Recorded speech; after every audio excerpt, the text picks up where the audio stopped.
एक गांव में शिवम नाम का एक दूध वाला रहता था। उसके पास 2 भैंसें थी। वो हर सुबह उनका दूध निकालता और पूरे गांव में घूमकर बेचा करता था। शिवम का रोजाना का एक नियम था, दूध बेचने के बाद उसके पास जो भी दूध बचता था उसे शिवम रास्ते में शिव जी के मंदिर में शिवलिंग पर चढ़ा देता था। उसका दोस्त मंगल रोजाना उसे ऐसा करते देखता था। एक दिन, शिवम, तू इतनी मेहनत से पूरे गांव में दूध बेचता है और जो दूध बच जाता है उसे तो शिव मंदिर में चढ़ा देता है। बाकी लोग तो शिवलिंग पर थोड़े से दूध में पानी मिलाकर चढ़ाते हैं। तू भी ऐसा किया कर और बाकी बचे दूध को इकट्ठा करके उसकी दही और घी बनाकर बाजार में बेच दिया कर। इससे तेरी दुगनी कमाई होगी। मंगल, मैं भोलेनाथ को अपना पिता मानता हूँ, इसलिए उनकी भक्ति और सेवा करता हूँ। भोलेनाथ की कृपा से मेरी इतनी कमाई हो जाती है जिससे मैं खुश रहता हूँ। शिवम मंगल की बात पर ध्यान नहीं देता। वो नियम से ही रोजाना दूध चढ़ाने का कार्य करता रहता था।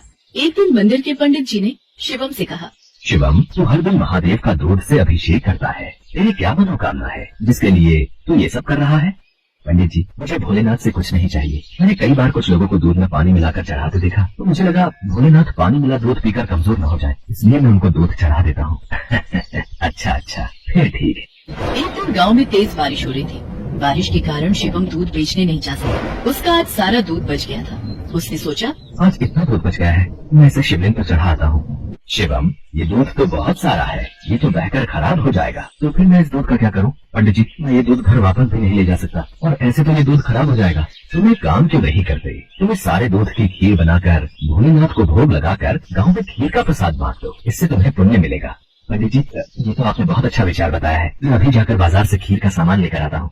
शिवम को पंडित जी की बात अच्छी लगी और वो बाजार से खीर बनाने का सामान ले आया। शिवम ने खीर बनाकर भगवान शंकर को भोग लगाया और सारे गांव में खीर का प्रसाद बांटा। इधर कैलाश पर्वत पर भगवान भोलेनाथ के मुख पर खीर लगी देख माँ पार्वती उनसे बोली, ये तो जरूर भगवान कृष्ण की भेजी हुई कोई चमत्कारी गाय दिखाई पड़ती है, जैसे उनका कोई आशीर्वाद हो। देवी पार्वती, ये मेरा प्रिय भक्त शिवम है। इसकी निश्चल भक्ति ने मेरा मन जीत लिया है। ये मुझे अपना पिता मानकर मुझे प्रतिदिन दूध और खीर का भोग लगाता है। ये मेरी चिंता करता है और मुझे बिना पानी मिला दूध चढ़ाता है। मेरे भोले भाले भक्त की भावना देखो, ये समझता है कहीं मैं पानी मिला दूध पीने से कमजोर न हो जाऊं, इसलिए ये दूध से अभिषेक करता है।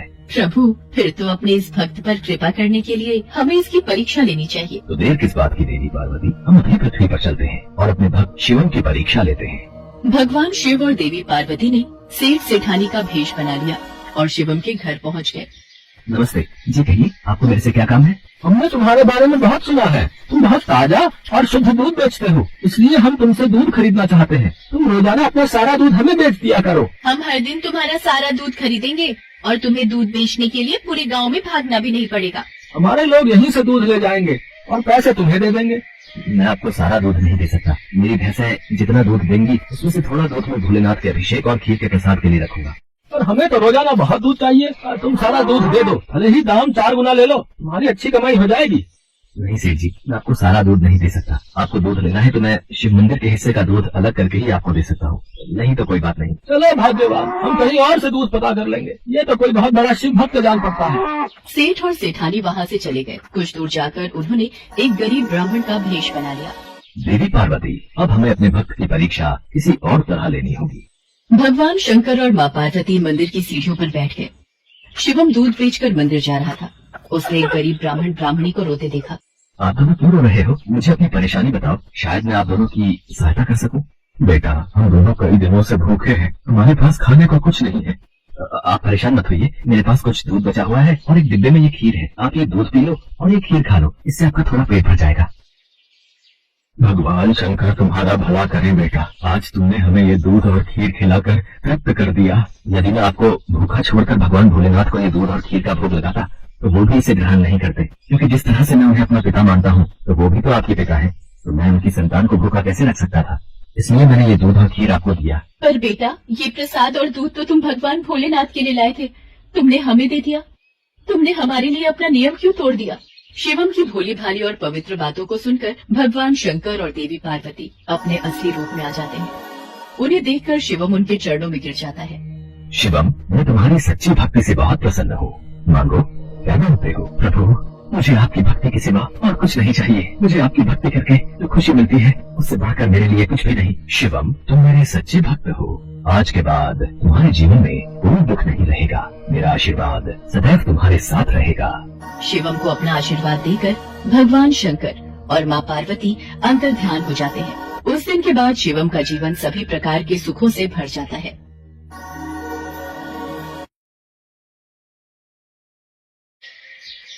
देवी दुर्गा ने दैत्यों के संहार के लिए कई अवतार लिए हैं। उदाहरण के तौर पर महिषासुर, धूम्र विलोचन, शुंभ निशुंभ जैसे कई दैत्यों का वध करने के लिए देवी दुर्गा ने अवतार लिए हैं। इन्हीं में से एक दैत्य था रक्तबीज, जो महाशक्तिशाली था। पुराणों के अनुसार रक्तबीज नामक दैत्य ने लगभग 5 लाख वर्षों तक तप किया और ब्रह्मा जी की स्तुति की। रक्तबीज की तपस्या से ब्रह्मा जी प्रसन्न हुए और रक्तबीज के सामने प्रकट हुए। मैं तुम्हारी तपस्या से प्रसन्न हूँ, कहो क्या चाहिए। ब्रह्मदेव, मुझे अमरता का वरदान दीजिए। हिरण्यकश्यप की तरह देवता, दानव, गंधर्व, यक्ष, पिशाच, पशु, पक्षी, मनुष्य आदि कोई भी मुझे नहीं मार सके, ऐसा वरदान दीजिए। तथास्तु, मैं तुम्हें वरदान देता हूँ कि युद्ध में अगर तुम्हारे शरीर से एक भी रक्त की बूंद धरती पर गिरेगी तो उससे नया रक्त बीज जन्म ले लेगा तथा किसी के लिए भी तुम पर विजय पाना असंभव होगा। ब्रह्मा जी से वरदान पाकर रक्तबीज अहंकार में चूर हो गया। उसने चारों ओर हाहाकार मचा दिया। मैं अमर हूँ, अब मुझे युद्ध में कोई परास्त नहीं कर सकता। अब स्वर्ग लोक पर मेरा यानी असुरों का राज होगा। मैं इंद्र को चुनौती देता हूँ, अगर साहस है तो मेरे से युद्ध करे, नहीं तो स्वर्ग लोक से भागकर कहीं मुंह छिपाकर छुप जाए। क्या रक्तबीज ने देवताओं को युद्ध के लिए ललकारा है? हमें उससे युद्ध करना होगा। राक्षस और देवताओं में युद्ध होने लगा। वरदान मिलने के कारण रक्तबीज और भी शक्तिशाली हो गया था। ये देखकर इंद्र सहित सभी देवता घबरा गए। ब्रह्मा जी के वरदान स्वरूप रक्तबीज का संहार किसी पुरुष के हाथों नहीं हो सकता।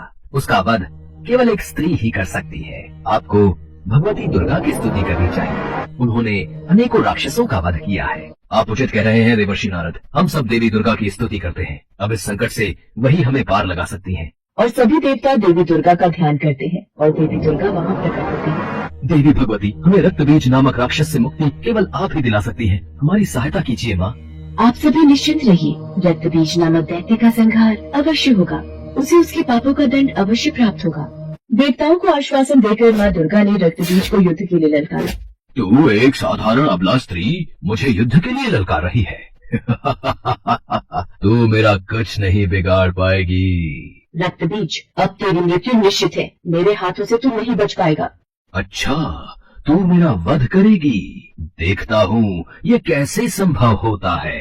माँ दुर्गा और रक्तबीज के बीच युद्ध प्रारंभ हो जाता है। माँ दुर्गा के वार से रक्तबीज घायल होता तो रक्त की बूंद धरती पर गिरने से ढेरों रक्तबीज पैदा हो जाते। एक रक्तबीज मरता तो दूसरा सामने आ जाता। माँ दुर्गा उसके अंग काटती तो धरती पर रक्त की बूंदें गिरकर फिर से रक्तबीज सामने आ जाता। ये सब क्या हो रहा है? ये रक्तबीज मारा क्यों नहीं जा रहा? नारायण नारायण, माते, रक्तबीज का वध करने के लिए रक्तबीज के रक्त को पीना होगा ताकि वो धरती पर ना गिरे। ब्रह्मा जी के वरदान के अनुसार रक्तबीज का रक्त पृथ्वी पर गिरते ही अनेकों रक्तबीज पैदा हो जाएंगे। इसका संहार करने के लिए ऐसा कुछ करना होगा ताकि रक्तबीज का रक्त पृथ्वी पर ना गिरे। अच्छा, तो ये बात है। देवर्षि नारद, इसके लिए मुझे चंडिका को बुलाना होगा। देवी पार्वती को माँ काली का रूप धरना होगा ताकि वो इस दानव का रक्त पान कर सके। तत्पश्चात मैं इस राक्षस का संहार करूंगी। इसके लिए तो देवताओं को देवी पार्वती से विनती करनी होगी कि वो माँ काली का अवतार लेकर इस दानव का विनाश करें। सभी देवता माँ पार्वती का आह्वान करने लगे। देवी पार्वती देवताओं के समक्ष प्रकट हुई। देवी पार्वती, आपको काली रूप धरना होगा ताकि जब भी मैं इस राक्षस पर प्रहार करूं, आप इसका रक्त खप्पर में लेकर रक्तपान करो। आप चिंता मत करो देवी दुर्गा, मैं इस दानव के रक्त की एक बूंद भी धरती पर नहीं गिरने दूंगी। देखते ही देखते माँ पार्वती ने काली का रूप धर लिया, जिन्हें देख दानव तो क्या देवता भी थर थर कांपने लगे और उनके समक्ष हाथ जोड़े खड़े रहे। माँ काली ने दैत्यों का गिरता रक्त पीना शुरू कर दिया। इससे नया दैत्य उत्पन्न नहीं हो रहा था। माँ काली ने अपना मुंह विकराल कर लिया। उन्होंने कई राक्षसों को निगल लिया। माँ काली का क्रोध बढ़ता ही जा रहा था। सब दैत्य मारे जा चुके थे, केवल रक्त बीज का वध होना ही बाकी था। देवी दुर्गा की जय, देवी काली की जय। हे काली के, रक्त बीज का वध तभी होगा जब इसके शरीर का सारा रक्त बाहर निकल जाएगा। आपको रक्त बीज के रक्त का रक्तपान करना होगा और ध्यान रहे कि रक्त बीज के रक्त की एक बूंद भी धरती पर ना गिरने पाए। ऐसा ही होगा देवी दुर्गा। देवी दुर्गा और रक्त बीज में युद्ध होने लगता है। रक्त बीज देवी दुर्गा के प्रहार से बच रहा था। देवी दुर्गा ने रक्त बीज की भुजाओं पर वार किया। माँ काली ने रक्त को खप्पर में ले लिया और रक्तपान किया।